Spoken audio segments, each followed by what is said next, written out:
My name is Brad. This is a Firefighter's Financial Toolbox. If you're new to the channel and you haven't already subscribed, you guys, hit the subscribe button. Give me a like if you enjoy this. It really helps the YouTube algorithm and helps us get more people with the information. So today we're at the smartasset.com website, and one of the tools, they have some tools in here which I really appreciate.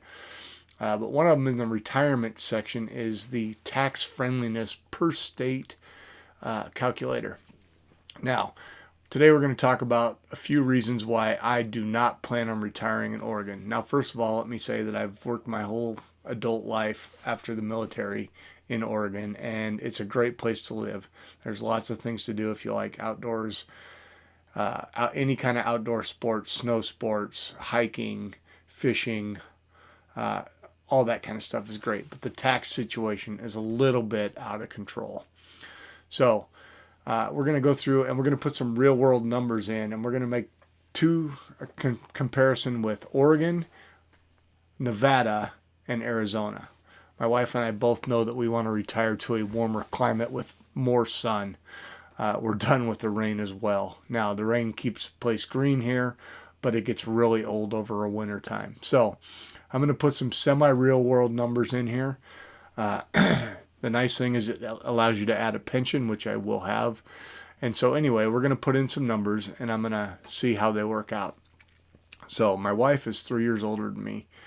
And so we're going to use her birth year, and we're going to say that we are going to put in, let's say she takes it at 62. Now, that would put her at 62 and me at 59.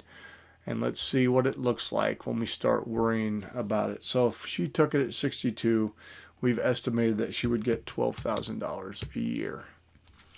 All right, we've decided we want to live at 85,000 for our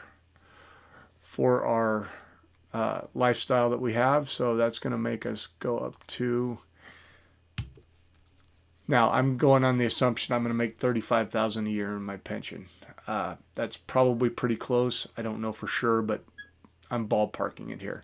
So that would mean we need to take $38,000 from our retirement account so that we would have the $85,000 of income that we want. So let's take a look at some of the things here for Oregon. So notice we're married filing status. Yes. Okay, so let's look first at our tax breakdown, you guys. So for federals, it looks like I'm going to pay $6,600. For state, we're going to pay $5,013, which if we look at this, so if I say $5,013 and I divide it by my $85,000, that means I'm paying an effective rate to Oregon of about 5.9%. Now, you will notice that my rate, and we're going to show this second, is actually 9%. But that's okay. So for the feds, 6602 divided by 85,000 equals an effective tax rate of about 7.7%, you guys. So not too terrible there. Okay, a quick guide to the Oregon retirement income taxes. It says it's a moderately tax friendly towards retirees. Social Security isn't taxed by the state. Okay. Withdrawals from retirement accounts are fully taxed. So you're going to pay whatever your marginal tax rate is. Wages are taxed at normal rates, and marginal tax rate for Oregon is 9%. And we're going to go over the numbers here in a second. Public and private pensions are partially taxed. Let's take a look at that since I will have a public pension. So we go down to the Oregon retirement taxes. Oregon has a relatively high cost of living and a number of retirement tax policies that could put a dent in budgets of some retirees. Most notably, Oregon taxes income retirements like 401ks and IRAs at the full tax rate, which range from 5 to 9.9%. Social Security retirement benefits are not taxed, which means retirees who rely entirely on Social Security for their retirement income will not have to pay any taxes on that income. Federal taxes may be due by Social Security for retirees of multiple income sources. All right, so let's look at how they're going to tax my retirement. So here we are looking at married filing jointly, and you notice that if I make over $17,800 in my total income, I'm paying 9% to the state, you guys. 9% to the state. How high are property taxes? Oregon's property taxes are slightly lower than the national average of 1.04%. An average annual property tax is $2,750. Now, I can tell you mine are almost $4,000, and I live in a neighborhood on a normal neighborhood lot with a 1,600 square foot home. Nothing fancy, you guys. That number seems to be lower than it really is. All right. So pension income is also taxable, but some seniors may be able to claim a credit on it. Basically, it says if your household income is less than $45,000 joint and Social Security income less than $7,500, then you get a credit towards your pension income. So that's not gonna count to me at all. We pay a lot. All right, let's go and take a look at Nevada now. Nevada is a very tax-friendly state because it has no state income tax. So let's put the same numbers in here. So we're still looking at it as just my wife's income. Okay, so now you look, all we're paying in taxes in Nevada is $6,600. So let's look at some of the other stuff. First thing, Nevada's a safe bet. Has an arid climate, receives 220 to 300 days of sunshine per year. That's a plus for me. Now, full disclosure, guys, I did live in Las Vegas in high school, so I know the weather in southern Nevada quite well. It does get hot, but I would personally not like to live in Las Vegas again, although there are some nice communities there in southern Nevada. Okay, is Social Security taxable in Nevada? No, because there's no state tax. Are other forms of retirement income taxable in Nevada? Since Nevada has no state income tax, income from your pension, 401k, or IRA, or others is not taxable in the state. How high are property taxes? Property taxes are relatively low. A typical homeowner in Nevada spends about $1,500 annually in property taxes. So that's pretty low. Now, what about sales tax? Oregon doesn't have a sales tax, you guys, because of our high income tax. Sales tax in Nevada are somewhat higher than the average. Statewide is 6.85, but the combined with that in local is about 8.14%. What other taxes should I be concerned about? Nevada collects significant revenue through sin taxes on products such as alcohol and tobacco. The state gas tax is 37.8 cents per gallon, is one of the highest in the U.S. So they do get taxed in some different manners. What happens later on when we both start taking Social Security? Let's run that. So now we're going to go 38 that. Now I still want to be at 85,000.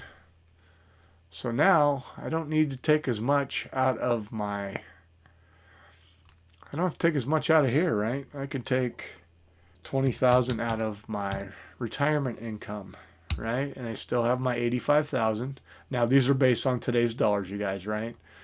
But if I look, I really have, actually it lowers my taxable rate it lowers my income tax because of the lowered level of Social Security income. So that's a good thing to think about. So let's go back to the third choice. Let's look at Arizona, because that's where we are pretty sure we're going to land, although nothing is certain, right?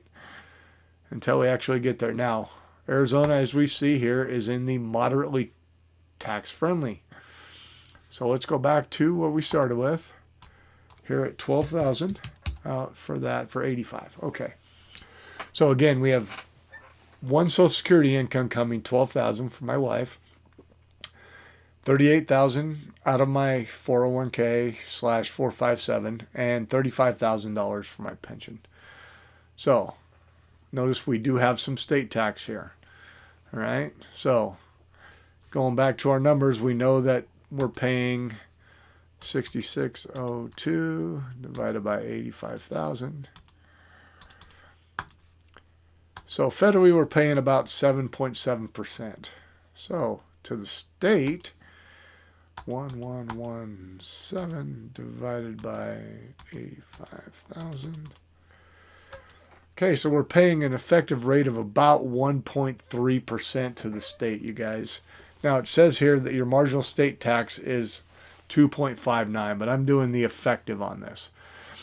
These numbers are a little bit different, but 2.59 as opposed to 9%. So less than a third of the state tax. And it says here that income tax or Social Security is not taxed, which is good. Withdrawals from retirement accounts are fully taxed, just like Oregon. Wages are taxed at your normal rate and a marginal tax rate of 2.59%. Public and private pension income are partially taxed. So let's look into that. So Arizona is a popular destination for seniors because of the weather. Sunshine. It has as much sunshine as any state in the U.S. and many of the amenities. Social Security is not taxed at the state level. Income from your savings accounts like 401, 403Bs, 401Ks, 457 is taxed as regular income by the state of Arizona. Tax rates range from 2.59% to 4.5%. So let's take a look at their brackets. Actually, you see, we would be a little bit higher because we're married. If we made $85,000, that would put us squarely in the middle of the 3.34% tax bracket. Okay. How are property taxes? They're relatively low. Tax bill average of about $13.98. What is the Arizona property valuation freeze? The property valuation freeze is a form of property of tax relief available to homeowners in Arizona with the total income below a certain level. It freezes your home's value for property tax purposes, which means it's not going to go up as much. So if your income level is $46,260, if you're married, you could have that where it would keep stable for a couple years. How about sales tax? State sales tax is 5.6 and local averages about 2.7 for an average of about 8.37. So pretty close to Nevada on that, right? What other taxes should I be concerned about? Arizona state government does not impose an estate tax or inheritance tax. So that's good. That's one we didn't talk about in Oregon. Oregon does have an inheritance or an estate tax. So if you're planning on leaving part of your retirement to your children, they would take a hit from the state as well. Taxes are only one consideration, right? Quality of life. But let's go back up here again. Now let's say we're both getting our Social Security, right? So now we're getting $30,000 from Social Security, which is going to drop this down for me to $20,000 out of my retirement accounts, right? So with that, look at how much that drops us down. So our federal is back down to $62.78, which gives us a effective tax rate of about 7.4%. Let's round that off.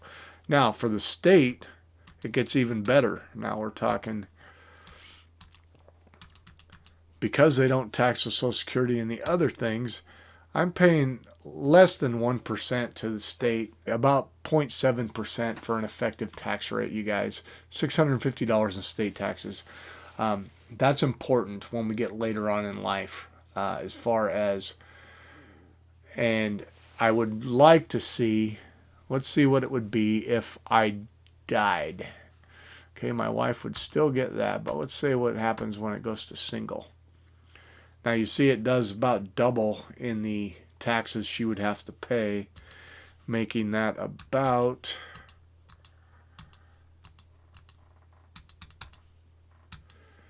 making it about 1.3%. So still a lot better than the 9% we were getting hosed with in Oregon.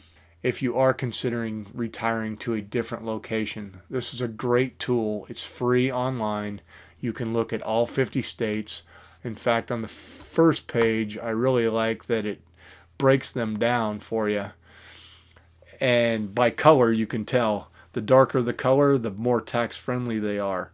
The states you want to probably stay clear of: California, Connecticut, Maine, Minnesota, Nebraska, Rhode Island, and Vermont. Now, I haven't looked into the exacts of these states, but they are high-tax states that are not very friendly to retirees. Now, I'm hoping to be a retiree in about 4 to 4.5 years myself. All things going to plan. I hope you guys got something out of this. If you did, give me the thumbs up. If you're new to the channel and you're not already subscribed, you guys, do me the favor of subscribing to the channel. The channel's growing. The community's growing. We're learning together. All right. We'll see you.